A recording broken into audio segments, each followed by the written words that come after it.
గత నెలలో దాడులు జరిగాయి, కేసులు ఫైల్ అయ్యాయి. అయినా సబ్ రిజిస్ట్రార్ ఆఫీసులో ఏ మాత్రం తేడా కనిపించడం లేదు. దీంతో మరోసారి దాడులకు దిగింది ఏసీబీ. ఆ సోదాలకు సంబంధించిన బ్రేకింగ్స్ ఏవి?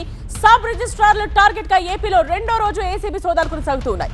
విశాఖపట్నం, విజయవాడ, భోగాపురం, సత్యసాయి జిల్లా చిలమత్తూరులో సోదాలు చేసి పెద్ద ఎత్తున నగదు ఆస్తులను స్వాధీనం చేసుకున్నారు ఏసీబీ అధికారులు.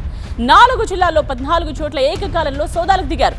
దాడులు ఎదుర్కొంటున్న వారి బ్యాంక్ ఖాతాలు, లాకర్స్ ను పరిశీలించనున్నారు ఏసీబీ అధికారులు. సబ్ రిజిస్ట్రార్లు సిబ్బంది సమక్షంలోనే బ్యాంక్ ఖాతాలు పరిశీలిస్తారు. ఇవాల్టి సోదాల అనంతరం సబ్ రిజిస్ట్రార్లు సిబ్బంది అరెస్టుపై ఏసీబీ ప్రకటన చేయనుంది.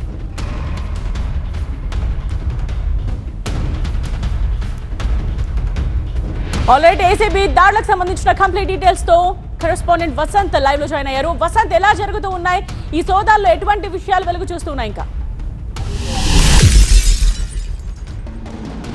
రెండో రోజు కూడా ఏసీబీకి సంబంధించినటువంటి సోదాలు ఆయా సబ్ రిజిస్ట్రార్ల ఇళ్లలోనూ, కార్యాలయాల్లోనూ, అలాగే సిబ్బంది నివాసాల్లోనూ కొనసాగుతుంది. నిన్న 4 జిల్లాల్లో 14 చోట్ల ఏకాలను ఏసీబీ అధికారులు సోదాలు చేయగా వారి నుంచి భారీగా నగదుతో పాటుగా ఆస్తికి సంబంధించినటువంటి కొన్ని డాక్యుమెంట్స్, అలాగే భారీగా గోల్డ్ ఆర్నమెంట్స్ని కూడా స్వాధీనం చేసుకున్నారు. అయితే ఈరోజు బ్యాంకుకి సంబంధించినటువంటి స్టేట్మెంట్స్, వారి బ్యాంక్ పాస్బుక్స్తో పాటుగా బ్యాంక్ లాకర్స్కి సంబంధించినటువంటి వాటి వివరాలను కూడా సేకరిస్తున్నారు. ఈరోజు వారి సమక్షంలోనే బ్యాంకులకు వెళ్ళి ఎవరెవరికి ఎంతంత మేరకు నగదు నిల్వలు ఉన్నాయి, వారికి సంబంధించినటువంటి లాకర్స్ ఏంటి అనే దానిపైన వారితోటే ఓపెన్ చేయించి అక్కడే వాటిని పరిశీలించబోతున్నారు. ప్రస్తుతం ఏసీబీ అధికారులు 4 జిల్లాలు, ముఖ్యంగా ఇటు విశాఖపట్నం కావచ్చు, ఎన్టీఆర్ జిల్లా విజయవాడకి సంబంధించుకోవచ్చు, అలాగే ఇటు సత్యసాయి జిల్లా చిలమత్తూరుకు సంబంధించుకోవచ్చు, విజయనగరం, భోగాపురంకి సంబంధించుకోవచ్చు, అందరూ సిబ్బంది సబ్ రిజిస్ట్రార్ల ఇళ్లలో సోదాలు చేయడంతో పాటుగా వారిని ఇప్పటి వరకు ఏవైతే నిన్న స్వాధీనం చేసుకున్నటువంటి వాటన్నిటికి సంబంధించి కూడా వారి స్టేట్మెంట్ని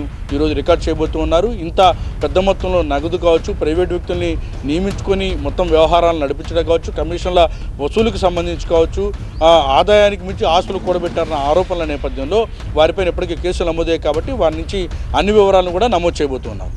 రైట్ వసంత్.